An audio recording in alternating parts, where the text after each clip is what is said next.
In a small village nestled between two great rivers, the moonlight kissed the earth with a soft glow.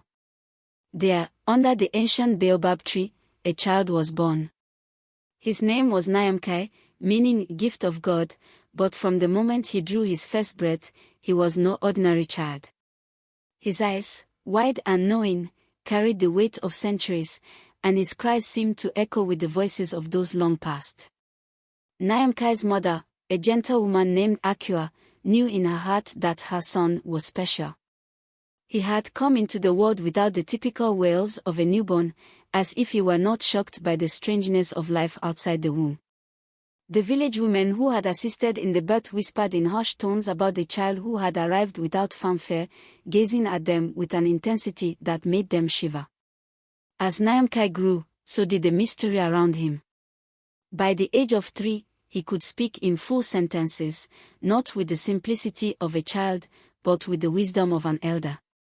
He spoke of things no one had taught him, about the old ways, the forgotten rituals, and the names of ancestors long erased from memory.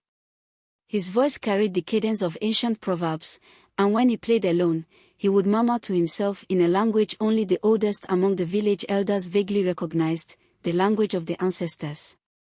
But not everyone viewed Nyamekye's knowledge as a blessing. In the shadows of the village, there were those who watched the child with suspicion. Among them was Kojo, a man of power and influence in the village, whose deeds were often hidden beneath a cloak of respectability. Kojo had for years used his position to manipulate the elders and profit from the village's resources. He feared what Nyamekye's knowledge might reveal.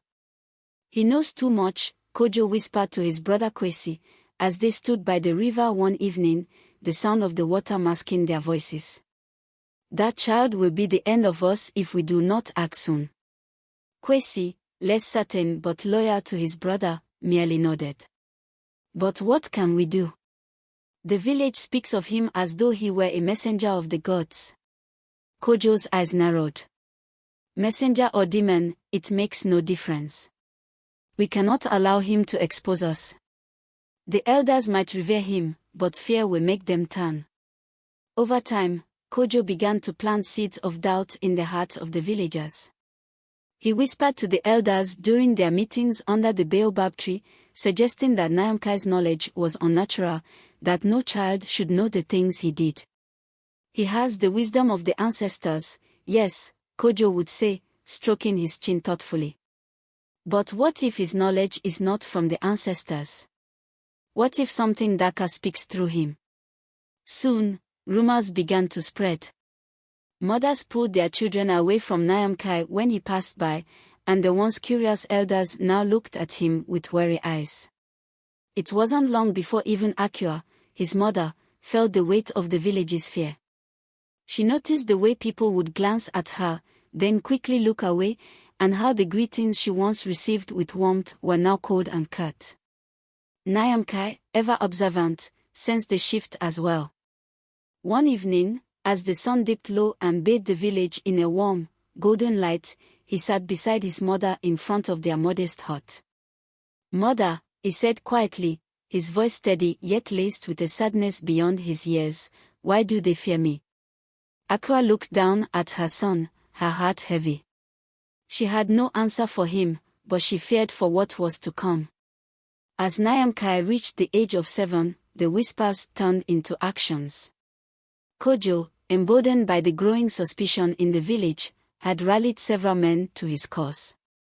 They approached the chief, a wise but aging man named Nana Abina, urging her to take action. "Nana," Kojo said, his voice smooth and persuasive, "this child is no ordinary boy. He brings unrest to our village. We have been plagued by strange events since his birth, crops have withered, animals have gone missing. The spirits are angry." Nana Abina, who had once doted on Nyamekye, was torn.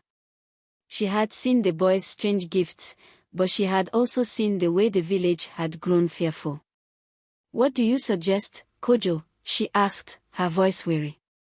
"We must drive him away, or worse," Kojo replied, his tone darkening. "Before he brings calamity upon us all." But Nyamekye was not alone. Among the elders, there was one man who stood firmly by him, Obabini, the village storyteller and keeper of traditions. Obabini had seen in Nyamekye the embodiment of the ancestors, a rare and sacred gift bestowed only once in a generation, if at all. He is not to be feared, Obabini said firmly during one of the village meetings. This boy carries the wisdom of those who came before us. He is a bridge between the past and the present.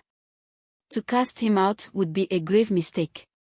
But Obabini's words fell on deaf ears. The villagers, spurred by Kojo's manipulations and their own growing unease, had already made up their minds. One evening, they gathered under the cover of darkness, their faces shrouded in shadow.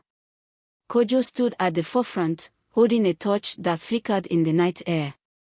"It is time," he declared, his voice ringing with finality. "This boy must be sent away, for the safety of the village." The crowd murmured in agreement, and together, they began to march toward Nyamekye's hut. Inside, Nyamekye sat quietly, as though he had been waiting for this moment. His mother, frantic and terrified, tried to hide him, but he placed a gentle hand on her arm. "They are coming, mother," he said softly. "But I am not afraid. The ancestors are with me." Outside, the mob drew closer, their footsteps pounding like the drums of war. But as they approached the hut, something strange began to happen. The air around them grew thick, as though the very earth was holding its breath.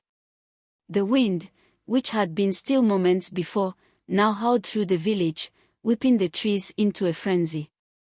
And then, from the shadows, a figure emerged. ###, the child of the ancestors, continued. From the shadows emerged an elderly woman, her frame hunched but her presence commanding. She moved slowly, yet with purpose, her skin dark as the rich soil of the land. Her hair, once as black as night, had long turned white like the sands by the riverbank. But her eyes, they shone with the same strange light as Nyamekye's. The villagers stopped in their tracks, fear and confusion washing over them. They had not seen this woman in many years. She was Mame Adwa, the village's oldest living elder, who had retreated into the forest long ago, believing that her time of guiding the people had passed. Kojo's face tightened. "What are you doing here, old woman?" he barked, trying to mask his unease. "You abandoned this village. You have no say in what we do." But Mame Adwa ignored him. Her eyes were fixed on Nyamekye's hut, her wrinkled hand rising to point directly at the boy. "Leave him be," she said, her voice strong despite her age. "This child carries the burden of the ancestors, and you would dare raise your hand against him. Have you no sense of what you are meddling with?" The crowd shifted, uncertainty now clouding the air that had moments before being filled with anger and fear. Whispers spread through the gathered villagers like wildfire. Mame Adwa had been respected in the days of her youth, a seer and a healer who had guided the village through many crises. Her words still held weight, despite her years of absence. Kojo, however, was not so easily swayed. His grip on power had been built through manipulation and fear, and he would not allow it to be undone by an old woman and a child. He took a step forward, holding his torch higher.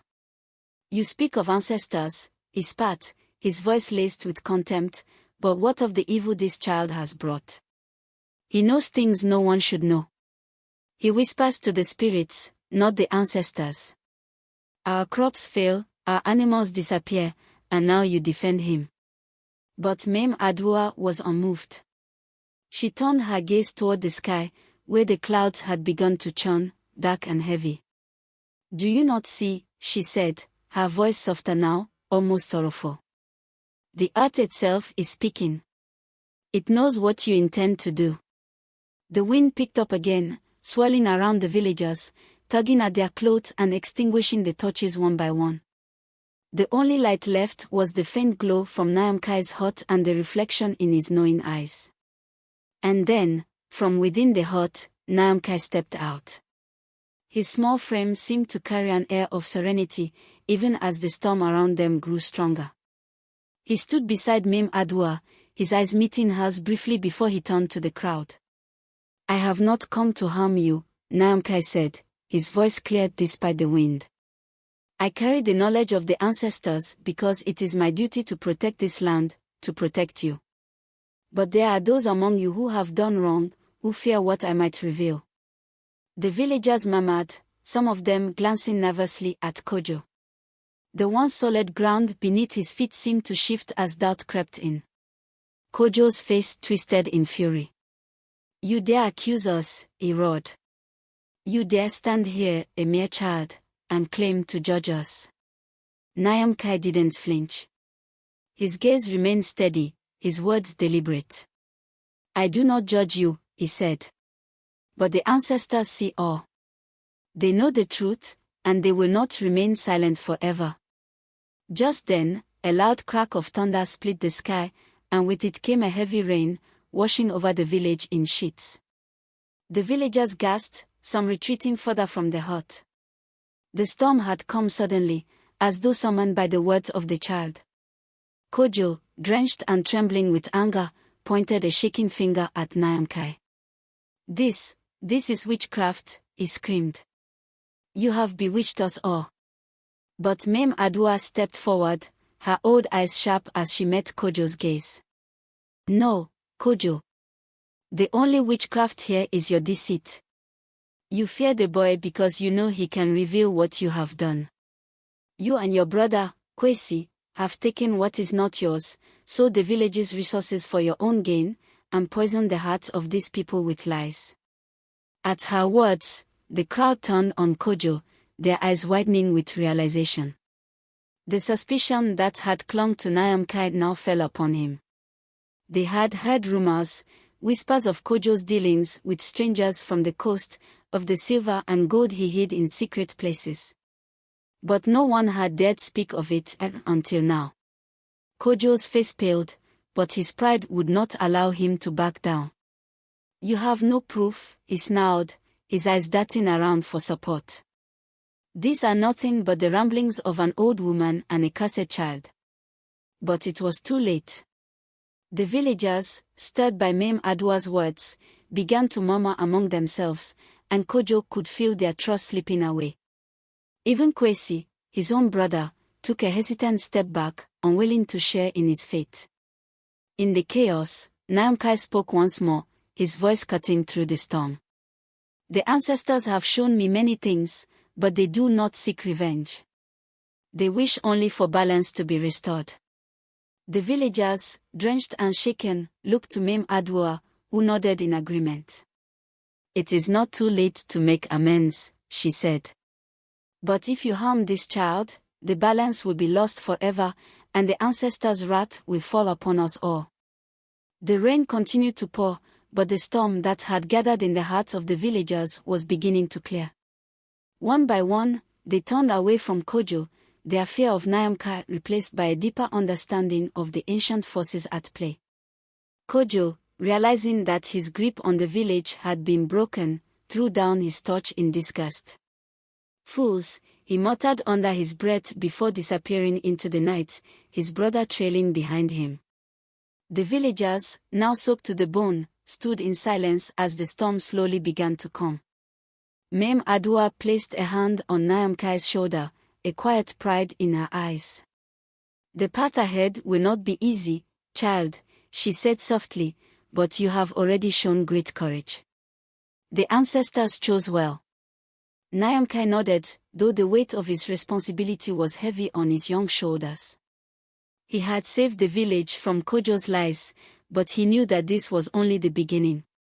There were still many truths to uncover, many wounds to heal, and the knowledge of the ancestors was not always a gift easily born.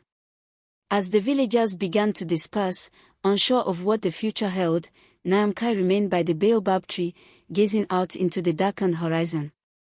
Somewhere in the distance, a new storm was brewing, and he could feel it in his bones.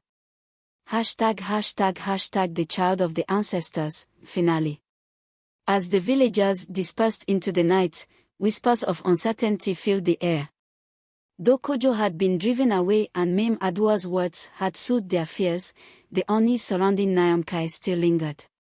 He stood by the baobab tree, the wind still playing through its branches, as if the spirits themselves were watching him, waiting. The storm had subsided, but a new challenge was approaching, one that even Nyamekye, with all his knowledge, could not yet foresee. Mame Adua, though old and frail, walked with the determination of someone carrying the weight of destiny. She joined Nyamekye by the tree, her gaze following his into the distance. "The ancestors have sent you to us for a reason," she said softly, her voice almost lost in the breeze. "But the journey ahead will test even you, child." Nyamekye turned to her, his eyes, so wise and yet still so young, meeting hers with an intensity that belied his age. "I can feel it," he said quietly. "There is more to come." The darkness that Kojo carried was only a shadow of what is coming. Mame Adua nodded, her face grave.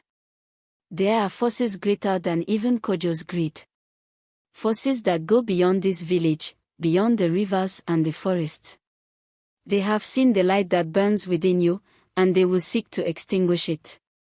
Nyamekye said nothing, but inside, a cold weight settled in his chest.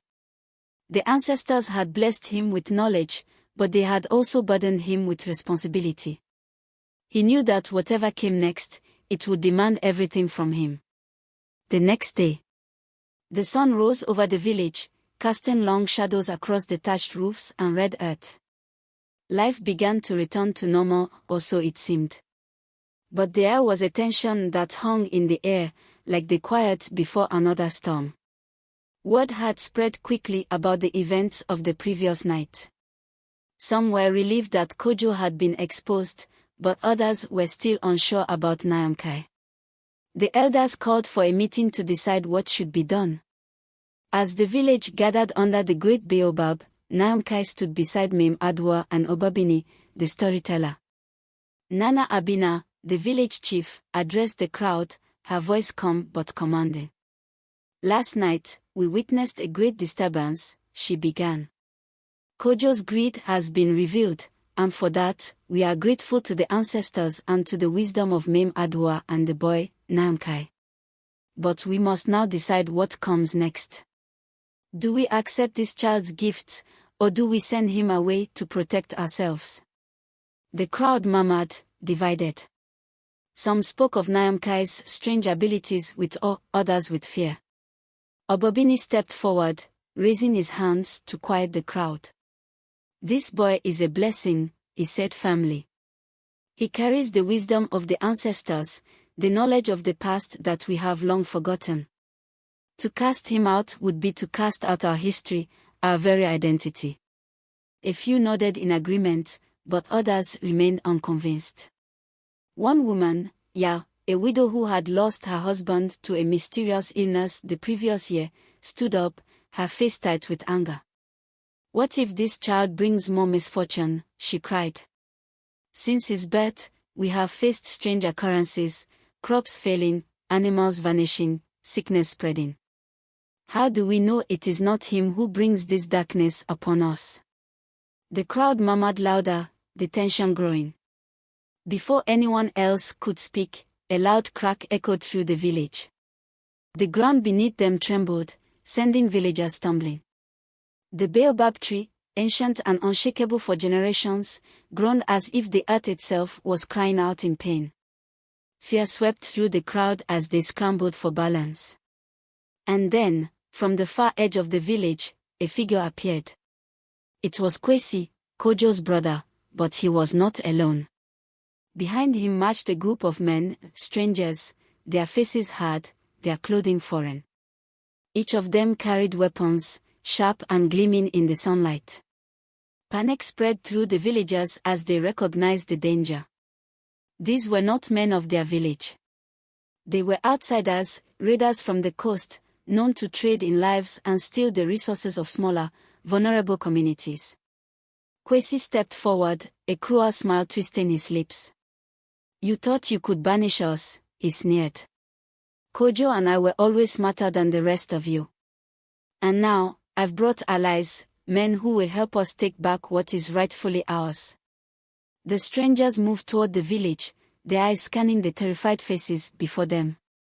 The villagers backed away, but they had no weapons, no defense. It seemed inevitable that the village would fall, that Kwesi's vengeance would come at a terrible cost. But then, from the center of the crowd, Nyamekye stepped forward. His small frame seemed impossibly still in the midst of the chaos. He closed his eyes, his lips moving in silent prayer. The wind, which had been still, began to stir again, swirling around him like an invisible force. The villagers watched in stunned silence as the sky darkened, clouds gathering with unnatural speed. The ground beneath them, still trembling, seemed to hum with energy. Nyamekye's eyes snapped open, and he raised his hands toward the heavens. The air crackled with power. Kwesi, sensing that something was terribly wrong, faltered. "Stop him," he shouted, but his words were lost in the growing storm. The outsiders, confused and frightened by the sudden change in the atmosphere, hesitated. Their leader, a burly man with a scar across his face, raised his weapon and took a step toward Nyamekye. But before he could strike, the earth erupted beneath him. A great fissure opened in the ground, swallowing him whole.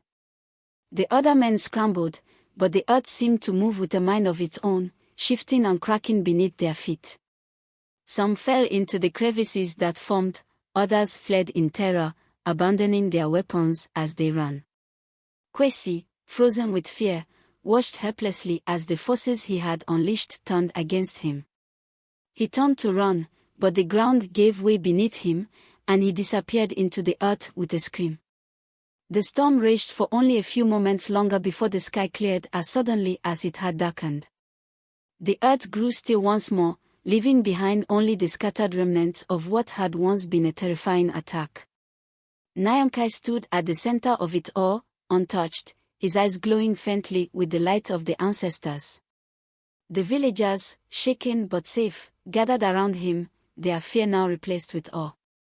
Nana Abina stepped forward, her voice trembling with emotion. You saved us." Nyamekye, exhausted but calm, nodded. "It was not me. It was the ancestors.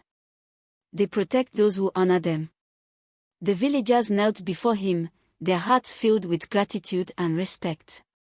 The fear they had once harbored was gone, replaced by reverence for the child who carried the knowledge of their ancestors.